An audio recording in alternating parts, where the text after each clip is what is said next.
Alors nous y voilà, donc on va être sur la dernière partie, la dernière session sur le thème donc un cœur qui entend.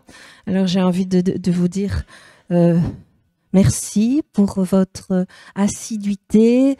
Ça veut dire que vous avez envie de creuser pour entendre la voix de Dieu et vous avez vraiment un désir d'avoir une oreille qui est sensible à la voix de Dieu et au Saint-Esprit. Amen. Alors oui, je sais, je fais souvent des répétitions, hein, des rappels dans ces différents messages, mais je crois que c'est nécessaire. Hein, ne dit-on pas d'ailleurs que enseigner, c'est répéter. Et comme tout le monde n'a pas forcément donc suivi les messages précédents, eh bien c'est bien de reparler brièvement donc des différents points qu'on a abordés.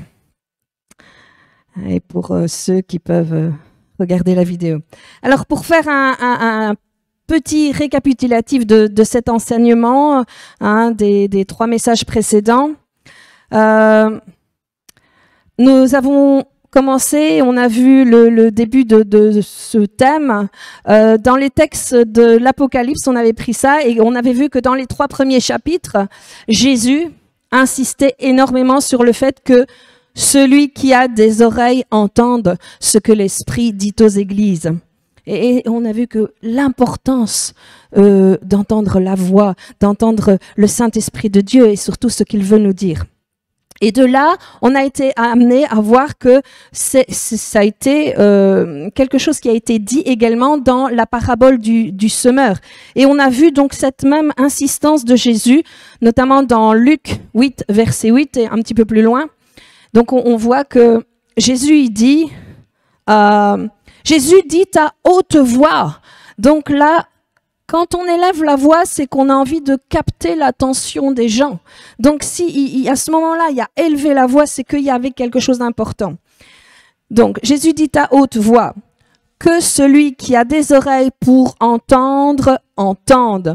Et on a vu que là, c'était les 2 situations, donc dans l'Apocalypse et dans la parabole du semeur, où Jésus déclare ça. Et on se dit que si Jésus en a parlé donc dans cette parabole du semeur, c'est que, et on sait ce que veut dire la parabole du semeur, on a tout décortiqué, c'est qu'il y avait une connexion, une relation entre notre oreille spirituelle et notre cœur. Puisque cette parabole, forcément, elle parle de différents sols, hein, et c'est une illustration pour illustrer donc les différents cœurs, n'est-ce pas? Et dans les sessions précédentes, ça nous a montré que la condition de notre cœur, l'état de notre cœur, va permettre ou pas d'entendre la voix de Dieu et d'être sensible à ce que le Saint-Esprit veut nous dire et ce que le Père veut que on comprenne, veut qu'on sache. Alors, je vois ça d'ici, il se peut qu'il y en a qui se disent « mais moi, j'arrive pas à entendre la voix de Dieu ». Et du coup, c'est comme un grand doute, est-ce que Dieu me parlerait vraiment à moi? Mais j'ai quand même envie de prendre un petit passage. Et il y a quelque chose, je te l'ai pas noté Nicolas, pardon, mais j'y pense à l'instant et Dieu veut parler. Dieu veut nous parler. Et pourquoi? Parce qu'il est particulier. Jean 1, verset 1. Je te l'ai pas mis, pardon. Mais c'est juste pour vous faire comprendre ce qu'est Dieu. Au commencement était la parole, et la parole était avec Dieu, et la parole était Dieu. Dieu est la parole. Dieu est, il veut nous donner des révélations. C'est l'essence de Dieu et il a créé par sa parole. Donc, moi, pour ceux qui se disent non, ça c'est pas possible que Dieu me parle, Dieu n'a pas envie de me... Si, Dieu est parole. Dieu veut te parler. Alors, si tu as du mal avec ça et à te dire moi j'arrive à pas entendre, j'aimerais te conseiller de regarder, d'écouter les vidéos précédentes et pour ceux peut-être qui regardent celle-ci, d'aller voir les autres et pour voir les autres parties, ça peut vous aider pour vous préparer votre cœur afin de pouvoir entendre et afin de pouvoir être sensible à la voix de Dieu. Parce que c'est important d'avoir un cœur qui reconnaît la vérité du mensonge. Hein? On a besoin que les choses soient éclaircies. Et il est important de marcher dans cette vérité une fois qu'elle nous est révélée, une fois que Dieu l'a mis en lumière. Parce qu'on est enfant de Dieu et on est appelé à aimer cette vérité et à la rechercher et marcher dedans, hein, dans cette vérité. Même si ça implique des bouleversements dans notre vie. Hein, nous marchons avec le Saint-Esprit et c'est primordial aujourd'hui, hein, indispensable de pouvoir l'entendre. Amen. Alors, oui, je vais me répéter, mais on va revoir un petit peu tout ce qu'on a vu. On a remarqué, donc on a commencé à expliquer que ça a commencé avec un désir. Le désir d'entendre. Ben oui, parce que si vous n'avez pas vraiment envie, si vous n'avez pas faim de la parole et de la révélation de Dieu, ben il y a rien qui va se passer. Hein. Ça doit être un désir qui doit être fort, qui doit être ardent. Hein. Pas simplement, bon, oui, pourquoi pas, si jamais il veut me parler, ok, je suis ok, je veux bien. Non, c'est vraiment vouloir, avec quelque chose qui a une ténacité, un acharnement, j'oserais dire, quelque chose que vous désirez plus que tout. Et on avait d'ailleurs vu un exemple, et on avait vu le roi Salomon, que lorsque Dieu l'a visité et lui a demandé « Qu'est-ce que tu veux plus que tout et je t'exauce ?» Et la réponse de Salomon, il a dit « Je veux avoir un cœur qui entend, un cœur qui peut entendre la voix de Dieu, et parce que je veux pouvoir juger et faire le bien, faire le distinguo et la différence entre ce qui est bien et ce qui est mal, ce qui est bon et ce qui est mauvais. » Et ensuite, quand on a je continue donc, ce désir ardent, il y a quelque chose qui talonne, ça doit s'accompagner de quelque chose. C'est la décision. C'est prendre la décision, la résolution, c'est-à-dire je choisis, je veux, je suis prêt à aller jusqu'au bout. Et on a également vu un autre exemple, et là on a parlé à ce moment-là de Daniel, qui était résolu, qui était déterminé dans son cœur de ne pas marcher dans le courant et la tendance du monde. Il avait fait ce choix de se mettre à part pour Dieu, et malgré les lois qui étaient éditées et tout ça, il ne s'est pas plié à ça. Il avait pris une décision et il la tenait, il était résolu dans son cœur. Donc, on ne doit pas être influencé par tout ce courant de pensée, les attitudes, les attractions de ce monde, mais on doit toujours continuer à poursuivre Dieu et rechercher et entendre sa voix. Mais surtout à y obéir. Amen. Hein, c'est ce qu'il nous révèle, on doit le faire. Évidemment, une fois qu'il y a ça, ça implique quelque chose. Ça implique des sacrifices. Et j'aime bien dans les chants qu'on a pris, on a parlé de ça, qu'on était prêt, hein, pour ça. Et il faut faire attention à ce qu'on chante. Hein. Donc, on doit, ce que Dieu nous dit de faire, on doit être prêt à le faire. Et quelque part, oui, à payer le prix. Hein, parce que il y a... On a parlé de ça également, c'est que la parole de Dieu, la révélation de Dieu, c'était comme une perle précieuse. Et parfois, donc dans le texte, on lâche tout pour la perle. Donc en fait, on fait des sacrifices pour la parole. C'est ça que ça veut dire en fait. Hein? Donc il va falloir vraiment être accepté de payer le prix. Bien. Et puis, on a vu que les trésors cachés, c'était pas en surface. Donc, le point suivant, c'était aussi de devoir creuser, de devoir fouiller. Ben oui, je suis désolée, mais les trésors, en général, ils sont pas en surface. Hein, on doit aller bien au-delà de tout ce qui est apparent, de tout ce qui est superficiel, tout ce qui est visible. On doit être très disposé à creuser profondément, à rechercher ça, à aller au-delà de ce qu'on voit simplement, au-delà de ce qui est en surface. Et tout ça, ça va exiger qu'on fasse certaines choses et qu'on n'a pas forcément envie de faire. Hein, c'est aussi ça, payer le prix et faire des sacrifices.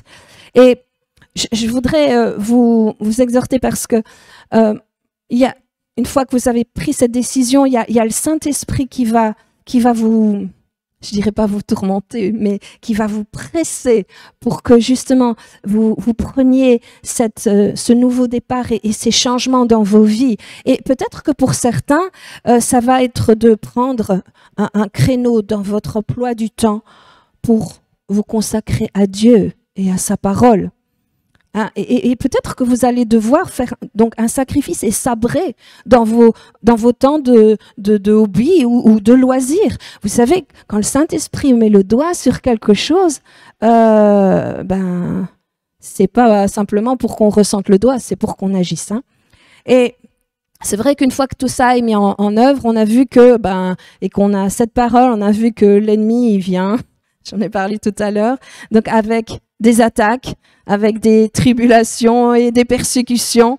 Mais on est averti. Maintenant, on sait comment ça se passe, quel est son processus, son procédé. Et on va pas se laisser faire.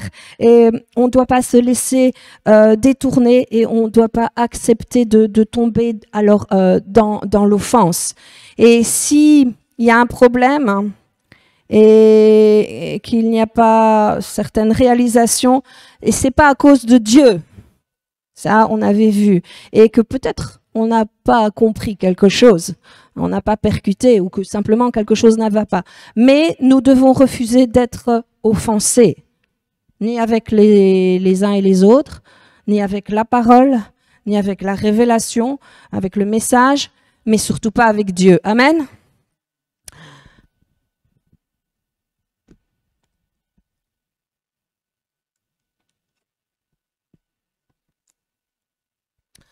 Alors, on a vu qu'après ça, si jamais le diable, il a pas pu nous faire tomber avec les attaques, les épreuves, les tribulations et les persécutions, et qu'il peut pas nous faire abandonner notre poursuite de la révélation de Dieu, il a aussi une autre stratégie. C'est de nous insensibiliser dans notre confort. C'est ce que j'ai parlé un petit peu au moment de la Sainte Seine.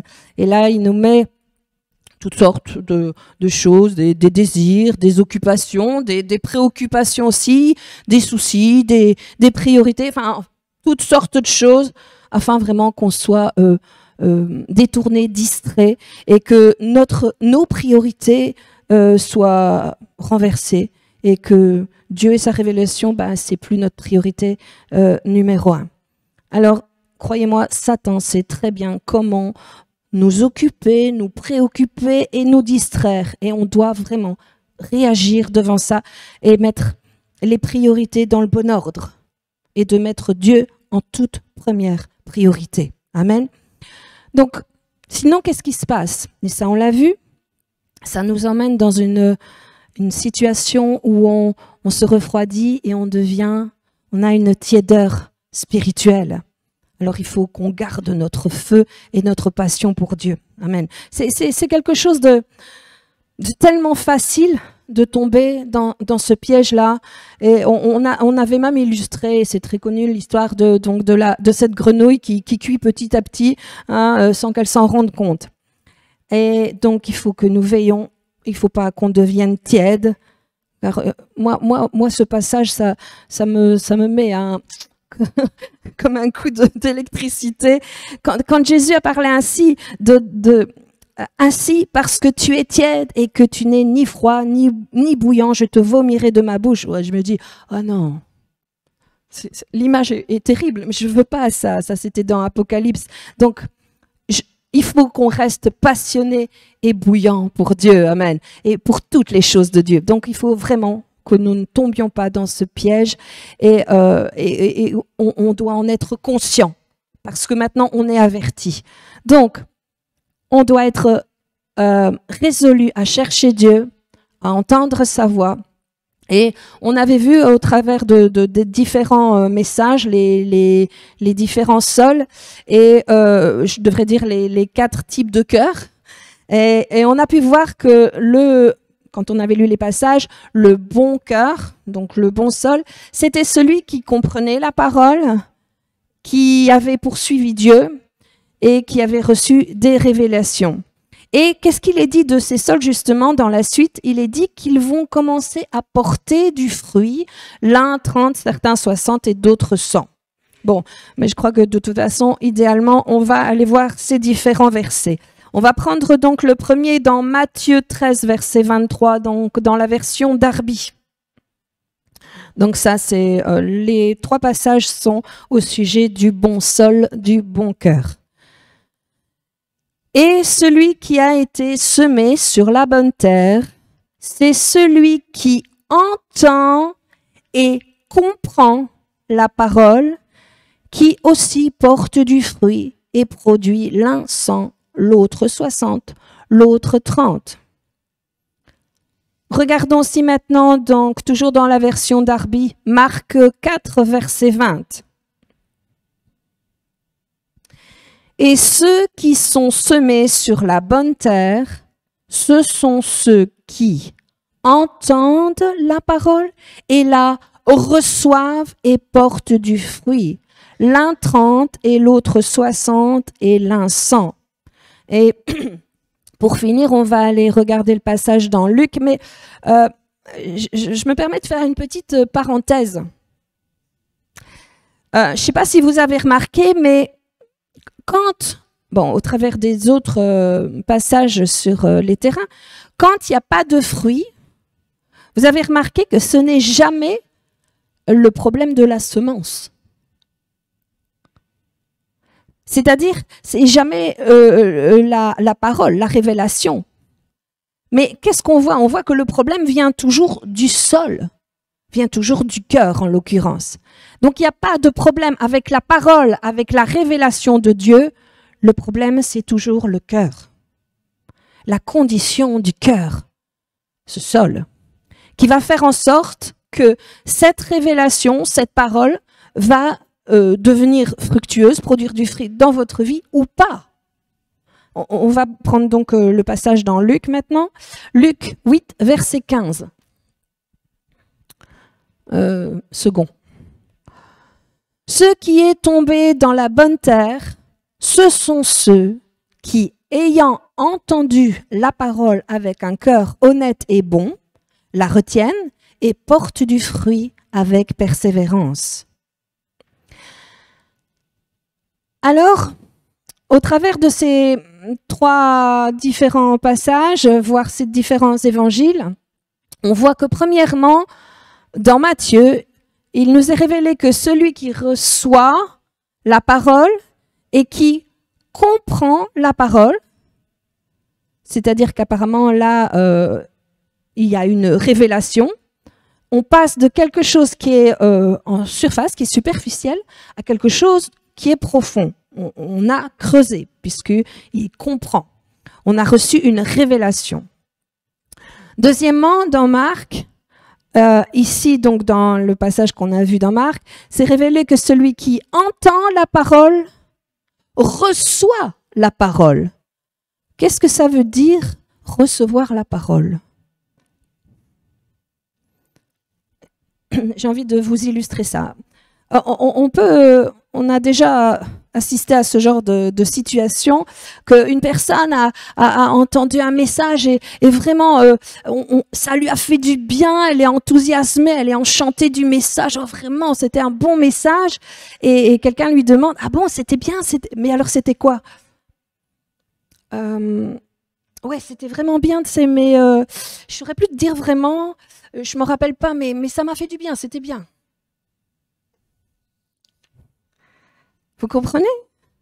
Là, c'est une personne, c'est vrai, qui a entendu la parole, mais qui n'a pas reçu la parole. Le mot « reçoit » en grec, c'est le mot « paradékomai ». Et vous savez ce que ça veut dire? Donc « reçoit », c'est « paradékomai » et ça veut dire accueillir, recevoir la parole et se l'approprier. Ça veut dire qu'elle vous appartient alors à ce moment-là. C'est pas simplement une parole que vous avez entendue, c'est au moment où vous l'avez entendue, c'est votre révélation, c'est votre parole, et ça veut dire que c'est à vous. vous la faites vôtre. Et maintenant, elle vous appartient et vous allez faire en sorte de veiller sur elle, de la protéger, de la garder, parce qu'elle a de la valeur. J'ai envie de vous dire, quand vous recevez et que vous avez un objet de valeur, vous n'allez pas l'abandonner et le laisser traîner n'importe où et permettre que quelqu'un le vole, n'est-ce pas? Et on a vu donc dans Luc 8, verset 15, il nous est dit ce qui est tombé dans la bonne terre, ce sont ceux qui, ayant entendu la parole avec un cœur honnête et bon, la retiennent et portent du fruit avec persévérance. Le mot ici « retiennent » en grec, c'est le mot « katécho ». Katéko, katécho. Je ne suis pas experte en prononciation grecque. Et cette notion de ce mot veut dire tenir fermement, posséder, protéger, garder.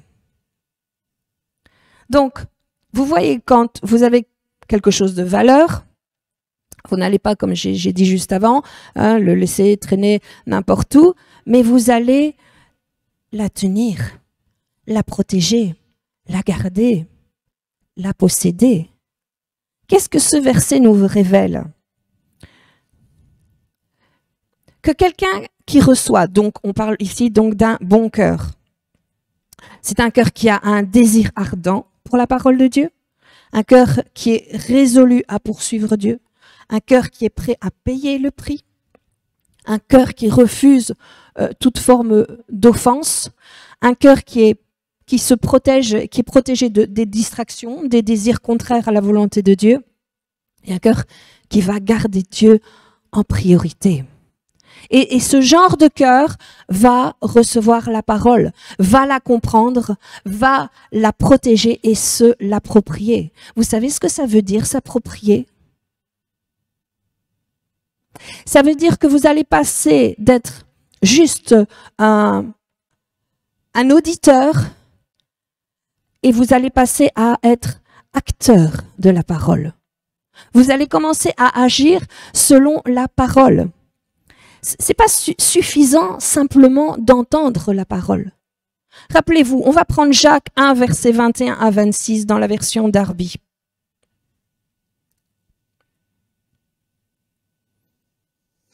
C'est pourquoi, rejetant toute saleté et tout débordement de malice, recevez avec douceur la parole implantée qui a la puissance de sauver vos âmes. Mais mettez la parole en pratique et ne l'écoutez pas seulement, vous séduisant vous-même. Car si quelqu'un écoute la parole et ne la met pas en pratique, il est semblable à un homme qui considère sa face naturelle dans un miroir, car il s'est considéré lui-même et s'en est allé, et aussitôt il a oublié quel il était. Mais celui qui aura regardé de près dans la loi parfaite, celle de la liberté, et qui aura persévéré, n'étant pas un auditeur oublieux, mais un faiseur d'œuvres, un acteur de ces choses, celui-là sera bienheureux dans son faire. Donc, dans ce passage, au début, on peut voir ce genre de personnes qui oublient d'appliquer la parole et de faire selon ce que la parole dit d'agir.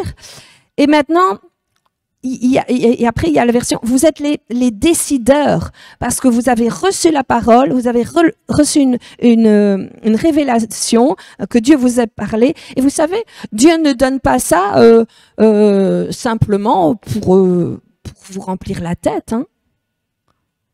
C'est parce que quand Dieu donne ça, c'est qu'il y a un but. C'est parce que Dieu veut faire quelque chose avec vous. Il veut agir en vous afin qu'il y ait des changements, des ajustements, que vous changiez, que vous soyez transformés.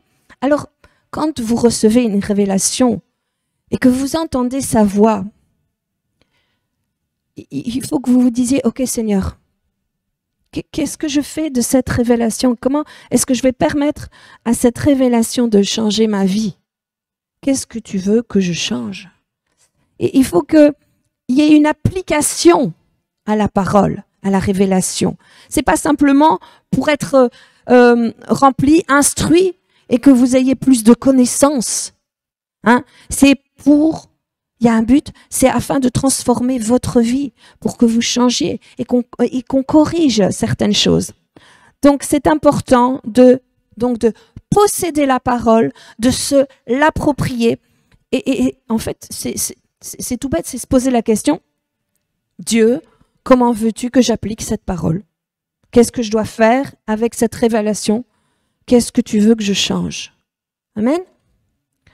Donc, vous vous l'appropriez, vous la possédez, vous la protégez, vous la tenez fermement.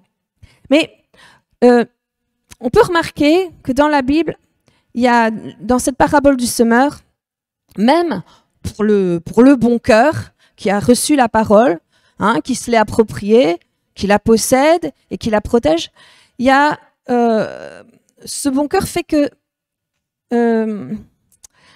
ça fait partie intégrante de lui. Ça fait partie de son être, de sa vie, de sa marche avec Dieu. Et qu'est-ce qui se passe quand il a acquis ça, quand il agit comme ça? Regardez ce qui commence à porter du fruit. Et il est dit, l'un 30 et l'un 60 et l'un 100. Ceci, ça nous montre qu'il y a une progression, une évolution, une croissance. 30, 60, 100. Donc, on découvre dans la Bible, et que même dans le principe du royaume de Dieu, les choses se font avec progression.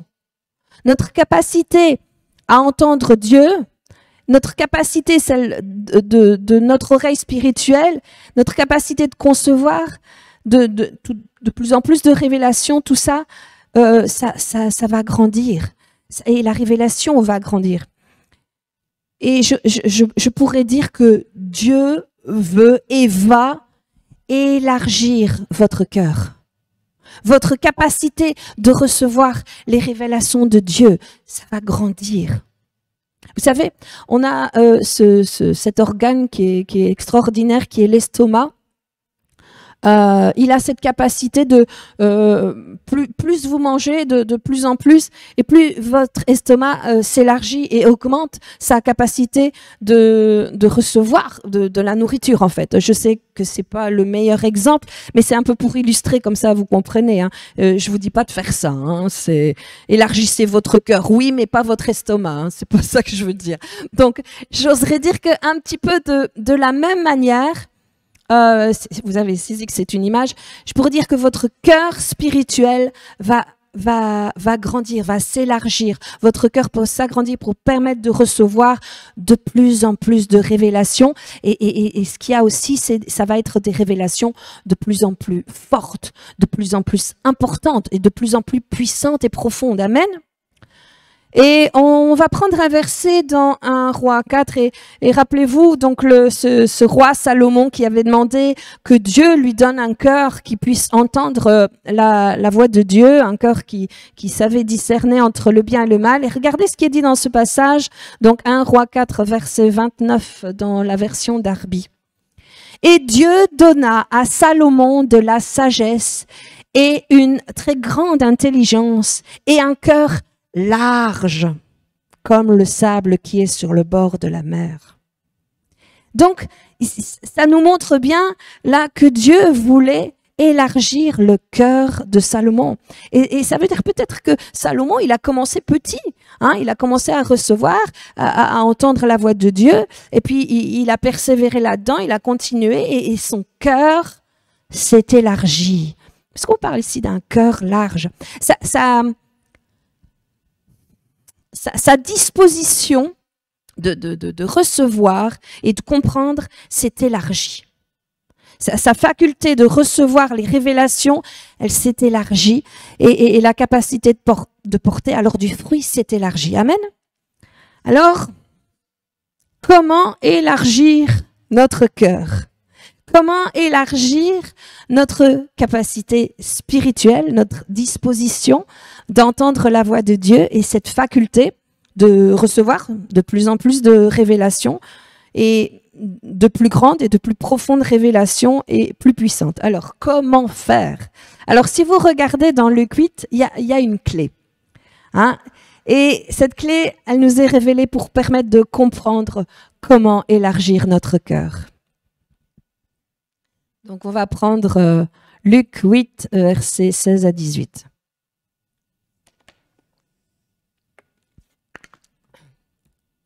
Donc, Jésus dit, « Personne, après avoir allumé une lampe, ne la couvre d'un vase ou ne la met sous un lit, mais il la met sur un chandelier, afin que ceux qui entrent voient la lumière. Car il n'est rien de caché qui ne doive être découvert, rien de secret qui ne doivent être connus et mis au jour. » Là, j'interviens avant de continuer dans le passage. On voit déjà que là, dans la Bible, ça nous dit que les révélations, elles sont pas faites pour être cachées, mais elles sont faites pour être découvertes. Dieu veut nous révéler tous ces trésors, tous ces secrets. Il n'est pas là pour nous les cacher. Il veut que vous compreniez, que vous voyez, que vous receviez toutes ces révélations. Mais évidemment, ça va exiger certaines choses, hein, qu'on poursuive et qu'on développe notre cœur sensible afin d'entendre la voix de Dieu. Amen. Donc, ce cœur qui entend, qui élimine toutes les distractions, qui élimine les pièges du diable et qui va avec diligence. Diligence, c'est avec du zèle, avec une assiduité, une ténacité, une persévérance, avec une poursuite qui est persévérante et qui est prêt à faire parce qu'il sait que la voix de Dieu, la parole de Dieu, les révélations de Dieu, c'est ce qu'il y a de plus important. Il faut qu'on ne perde pas de vue que nous sommes dans ce monde, mais on n'est pas de ce monde. Et que, hélas, ce monde, il est géré par le diable, par Satan, et il a déversé tellement d'incrédulité. Ce monde est rempli d'incrédulité. Et des choses qui sont faites vraiment pour nous entraver et nous empêcher de suivre Dieu. On doit constamment aller à contre-courant. C'est toujours... mais bon, il faut persévérer. On va regarder la suite. Donc, on est toujours dans Luc 8, 17 à 18.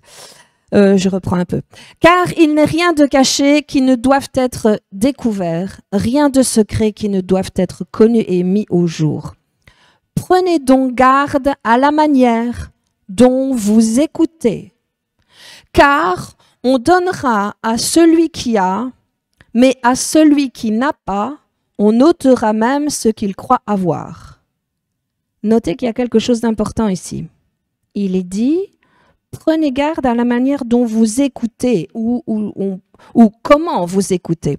On voit là que notre attitude dans notre écoute, c'est la clé. C'est une clé pour développer une oreille sensible à la voix de Dieu. Notre attitude est ce qui permet de valoriser, de poursuivre la parole. Donc, notre attitude est une clé. Et je voudrais vous parler d'un petit témoignage d'un ministère féminin. Et quelqu'un qui est vraiment de la bouteille, que j'apprécie beaucoup, qui a un ministère de miracles et qui apporte la parole vraiment avec beaucoup de sagesse. Et elle a un circuit à faire en Albanie. Donc, elle fait un petit périple comme ça en Albanie, dans plusieurs églises, plusieurs villages. Et donc, le premier soir, elle est dans une église, donc un tout petit village, une église simple. Mais là, il y a vraiment une présence de Dieu extraordinaire. Il y a eu ce soir-là des miracles, il y a eu des personnes qui ont donné leur vie au Seigneur, il y a eu des personnes qui ont été baptisées du Saint-Esprit, il y a eu des guérisons. Et vraiment, c'était quelque chose de fabuleux, véritablement avec une très grande présence de Dieu. Elle était très portée et elle a rendu gloire à Dieu de tout ça. Et le jour suivant, donc, elle se rend donc dans un autre village, dans une autre petite église, et vraiment accompagnée du même feu, du même zèle, de la même compassion. Et elle prêche, elle enseigne, et elle évangélise, et aucune onction, pas de miracle, pas de baptême dans le Saint-Esprit, pas d'âme qui donnent leur vie à Christ. Et elle dit elle raconte qu'elle vraiment, elle dit c'était dur, j'ai ramé, c'était difficile, j'avais l'impression que j'envoyais une balle et que ça revenait. En fait, quand vous donnez un message, quand vous lancez quelque chose et en fait l'attente est que les gens prennent, attrapent et se saisissent de la parole, se saisissent de la chose et de la faire leur. et là, elle se rend compte, c'est comme si ça lui revenait. Et alors elle s'interroge et elle dit mais Seigneur, qu'est-ce qui se passe? Qu'est-ce qui se passe aujourd'hui? Je suis la même personne qu'hier. J'ai prêché la parole et il n'y a rien qui a changé en moi depuis hier. Alors pourquoi? Et le Seigneur lui a dit, et lui a montré quelque chose. Et il dit, regarde un peu le pasteur et regarde son attitude. Et là, je voudrais vous dire quelque part, les autorités des églises, les responsables des églises, vous savez, ils donnent le ton quelque part aux églises. Ils sont normalement des exemples. C'est pour ça que c'est une responsabilité d'être pasteur, parce que il faut mettre parfois la barre haut afin que dans l'assemblée, il y a un peu de niveau. Et il faut faire très attention. Donc, quelque part, c'est les autorités qui donnent le ton. Alors, regardez la manière et l'attitude avec laquelle nous agissons. Donc, Dieu l'interpelle là et il lui dit donc de regarder quelle attitude il a et comment il reçoit la parole. Et elle l'observe, et en l'observant, elle voit son attitude qui démontre un certain dédain, un genre de désintéressement, un peu de mépris. Et elle imagine que dans sa tête, il se passe encore un message, ça me saoule, comme diraient certains jeunes. Et physiquement, il avait même cette attitude d'être sur sa chaise un peu affalé. Et donc, même la position de son corps révélait l'attitude du cœur. Voyez-vous? Et puis, il se rongeait les doigts, il regardait à gauche, il regardait à droite. Il était très distrait. Et on pouvait voir que son attention, que son cœur et que son attente n'était pas dans la parole et qu'il n'y avait pas d'honneur, de déférence pour ce qui était dit. Et il y avait là alors aucune onction, la révélation n'était pas là, parce qu'il y avait cette attitude de déshonneur et de dévalorisation de la parole, mais aussi de la personne, du mépris pour la personne qui amenait donc la parole. Et on voit là donc, bon ça c'était le petit témoignage, et dans le verset, parce que Jésus nous révèle quelque chose, il est dit « selon votre manière ou votre attitude envers la parole et le message que vous recevez, car on donnera plus à celui qui a, mais celui qui n'a pas, on lui ôtera ce qu'il a. » Alors, quand on lit ça, on peut se dire, mais je comprends pas, qu'est-ce que ça veut dire? Ça n'a pas de sens. Parce que, ok, il n'y a pas besoin d'être une sommité en maths pour savoir que si vous additionnez 1 plus 1, une pomme plus une pomme, ça va vous faire 2 pommes. Et que vous avez 0 pomme, vous ne pouvez pas retirer quelque chose qui n'existe pas. On ne peut pas retirer quelque chose s'il n'y a rien. Logique. Mais on voit ici, donc, celui qui a, on lui rajoutera, celui qui n'a pas, on lui ôtera.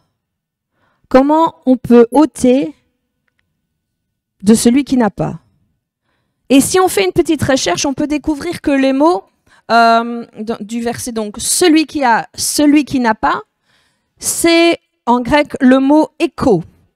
Et ça veut dire posséder, mais aussi valoriser, tenir ferme, s'accrocher, étroitement lié et finalement honorer et valoriser. En d'autres mots, ce que Jésus nous révèle, c'est que la personne qui valorise, qui honore la parole, on va lui donner plus de révélations, plus de paroles. Mais quand vous n'honorez pas la parole et que vous dévalorisez la parole, même ce que vous croyez avoir, va vous être retiré. Vous comprenez ? Donc on voit là donc, dans ce passage de Luc 8, verset 5, ce contraste entre honneur et déshonneur.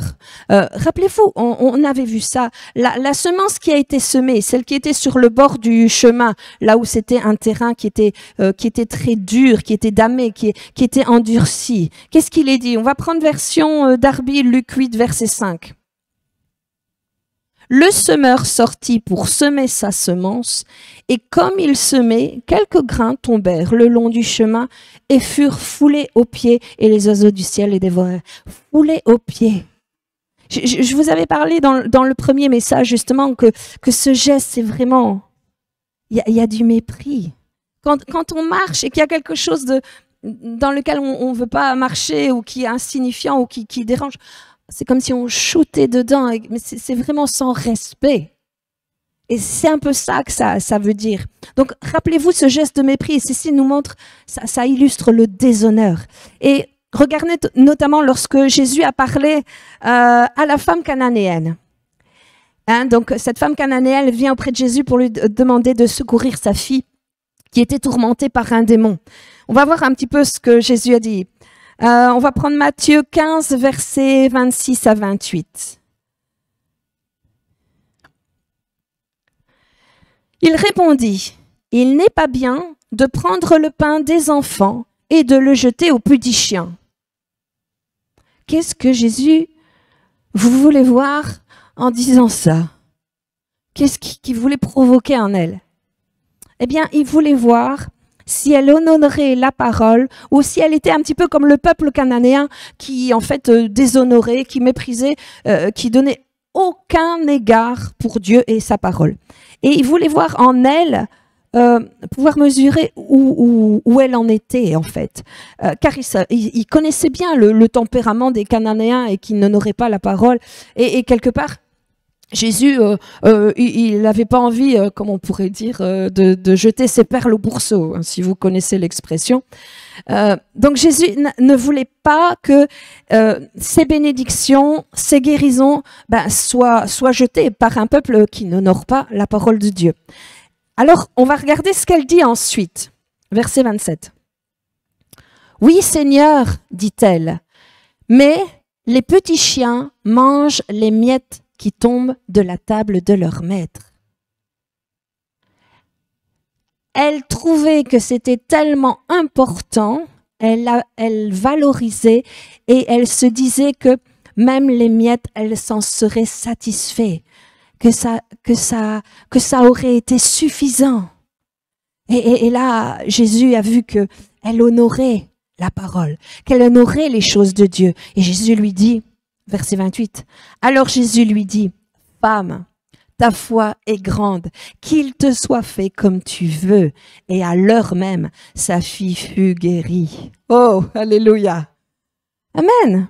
Donc, on voit là l'attitude d'honneur et donc on peut comprendre le déshonneur est vraiment important pour notre capacité de recevoir, de saisir ça. Parce que Dieu veut nous en donner de plus en plus et élargir notre cœur. Amen.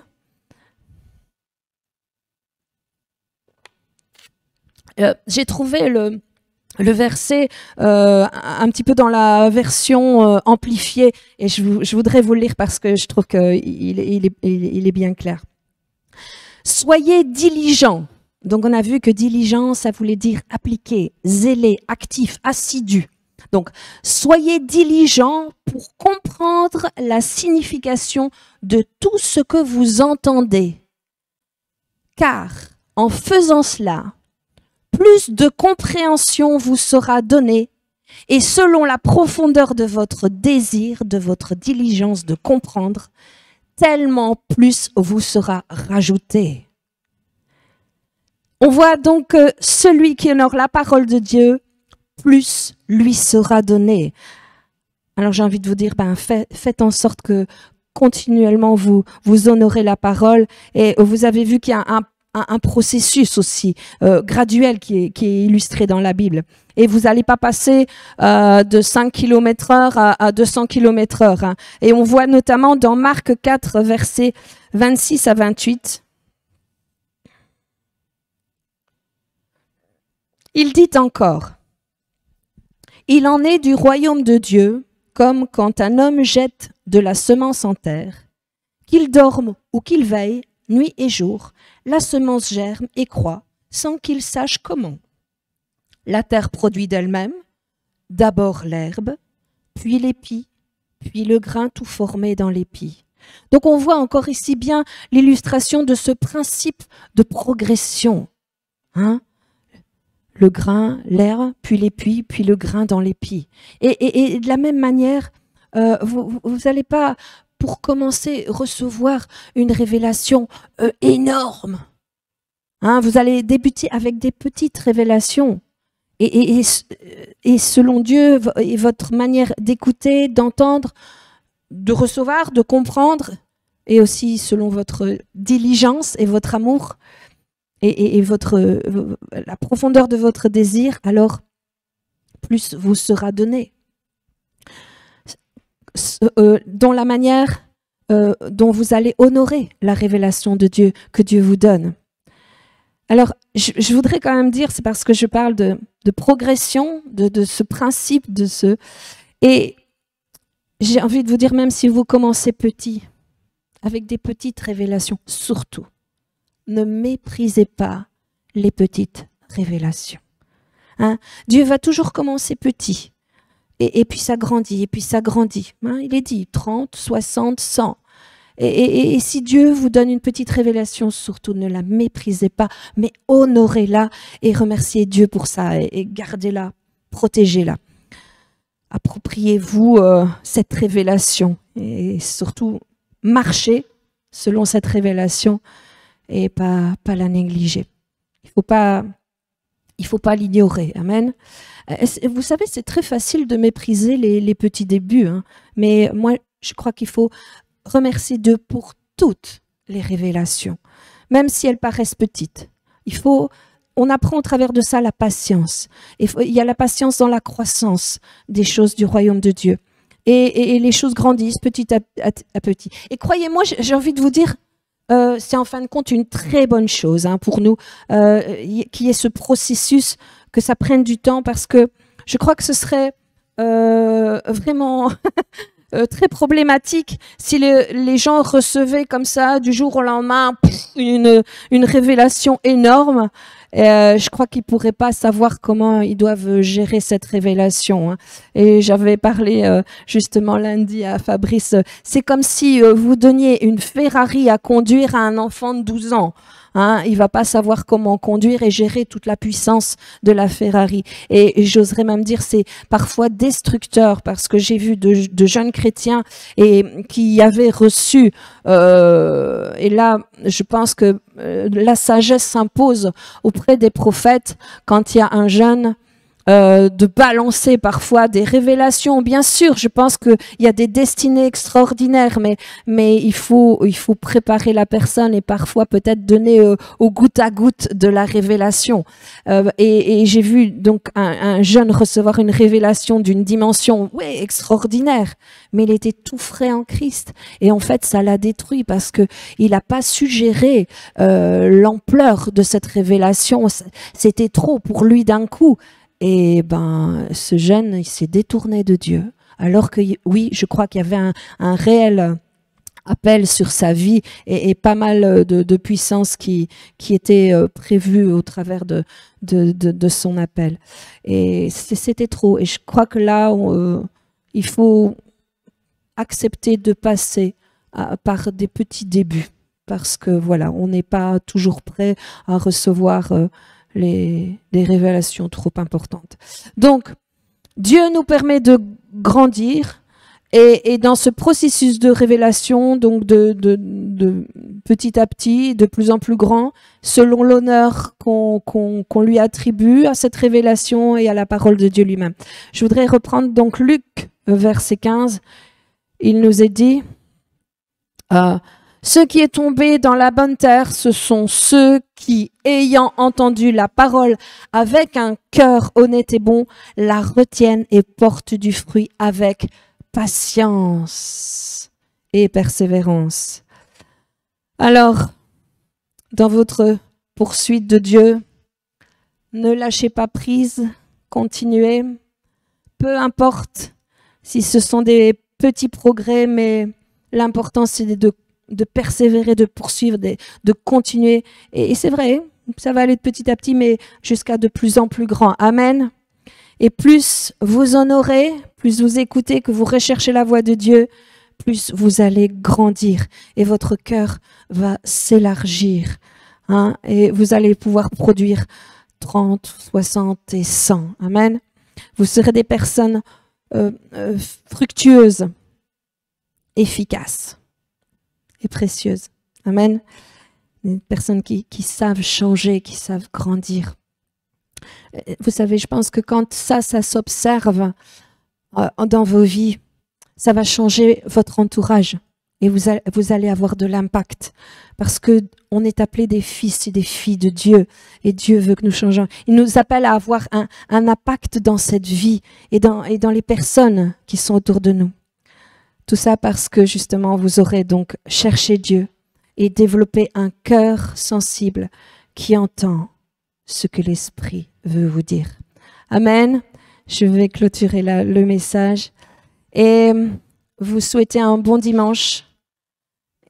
Vous invitez demain soir pour la réunion de prière et ne vous relâchez pas dans la prière pour les uns et les autres, pour le corps tout entier. Amen.